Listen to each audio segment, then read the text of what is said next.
Labvakar! Studijā pārāk personīga komanda. Un es, Ilze Vecalksne. Un es, Bānis Krēvits. Jau pirms kāda laika ziņojām, ka tika atrasta lielākā marihuānas audzētava Latvijā. Bet neviens nevarēja pateikt, cik liela un cik daudz marihuānas tika izņemtas. Jo vai vispār tā tika izkaltēta, to devās noskaidrot un izmeklēt Odita Hrenberga. Kas notiek pat laban ar izņemto marihuānu? Devāmies uz slepenu sarunu ar ekspertīžu centra galveno speciālistu Vilni Kāsīti. Kas notiek ar izņemto marihuānu? Kaltējam, ar pirtī esam salikuši iekšā uz lāviņas, kurina visu dienu kalst.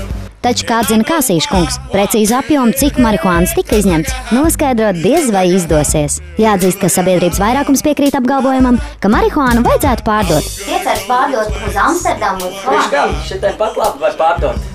Maskavas rajonā labi tirgojās. Tirgo arī jau uzpresa Latgalītē.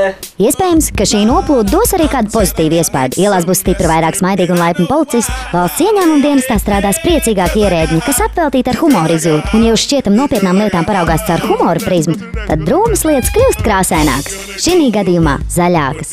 Odita Hrenberga speciāli raidījumam Pārāk personīgi.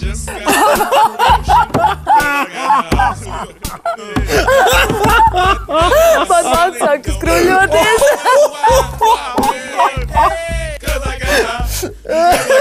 Mums kopā bija pārāk personīga komanda.